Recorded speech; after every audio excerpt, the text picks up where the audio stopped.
Is 7 minutes to 7. Now, it's a new Cold War breaking out in cyberspace. That's the warning from Hillary Clinton. The former US Secretary of State has said Russia's weapons of choice are not now tanks and missiles, but cyber attacks on social media. Well, Bill Buchanan is an expert in cyber security from Napier University in Edinburgh, and he joins us now. Good morning to you. Good morning. Well, we have to say that Hillary Clinton's doing a book tour. She's promoting her book. But what do you make of her comments? I think she's true. I think we're all living in this cyber age, this information age. We've moved from an industrial age into a data-driven age. We create so much data every single day, and really what we want to do is to move our whole world into an online infrastructure. But as we do that, we leave ourselves open to many risks. But to say that there's a new Cold War breaking out would suggest that there, are two sides here, and they're deliberately trying to create a war in cyberspace. Is that the case, do you think? I think there's many sides to this. I think that many countries across the world are looking at defensive and also offensive security. So the defensive side is obviously to harden the country in terms of its public services, its critical national infrastructure and so on. But obviously there may have to be an offensive side where another country may attack another one in cyberspace. So I think it's not a black and white picture that's being painted here. It's the US against Russia. Many countries are also involved in this. Yeah, and when we're talking about offensive action, then are we talking about hacking then and attacking various different infrastructures and different bodies within the UK?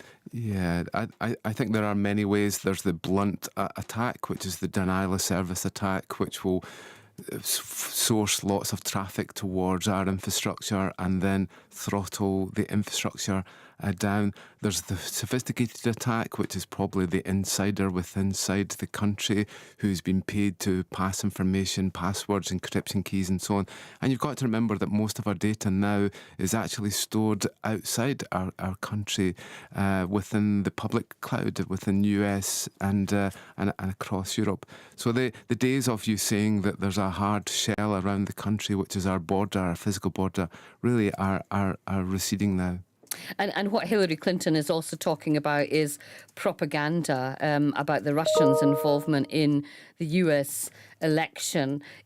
Have we seen cases of that? I mean, that's her allegation, and investigations are ongoing. But have we seen that kind of interference elsewhere? I think we've seen a great deal of fake news. Everyone can have a voice on social media in the whole world.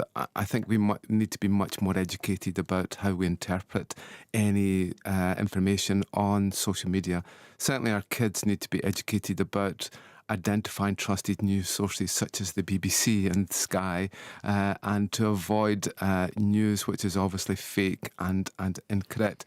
But I think we're moving through a phase that we're still learning about how we use social media and how trustworthy it is. We often define this as veracity. It's the veracity of the data, the trustworthiness of it. Someone can easily seed an incorrect, a mistruth, and it can be distributed across the world in an instance. Yeah, well, yeah, and I suppose that's the difference, because we've always had propaganda, haven't we? And we've always we don't know where propaganda comes from, and that's the whole problem, really. But it's just much easier in the cyber world, I suppose.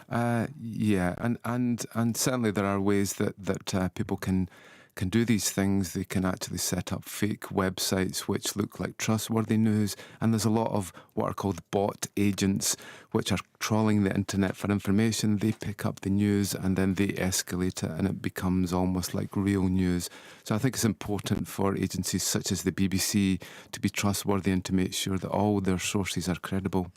I mean, do you think that new regulations have to be brought in to explain where news comes from, where different kind of claims come from that are propagated throughout the internet? I personally would worry about that. That becomes a state control of the media. The internet is an open source of media. of information.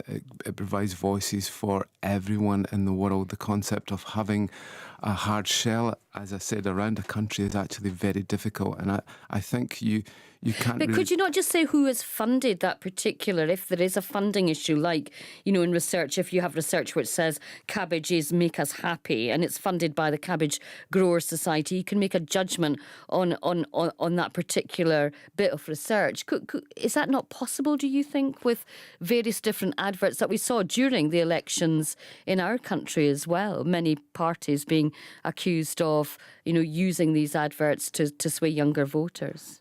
That sounds like censorship, and I think, and certainly in things like peer-reviewed journals and so on, then it's important for us to actually say where the funding is from. So as academics, we would be seen not to be compromised in our research. So I think there's many different levels to this. When it comes to politics, it's a difficult area, of course. Politics is often about this type of debate. And if you look at some of the social media around some of our politicians, then some of it isn't very nice. So I'd like to see probably more around bullying, online bullying of our politicians, of our statespeople, than possibly more about the news feeds, where we should be making our own judgments on these things. Well, Bill Buchanan, thank you very much indeed for your time talking there from our Edinburgh studio, an expert in cyber security at Napier University.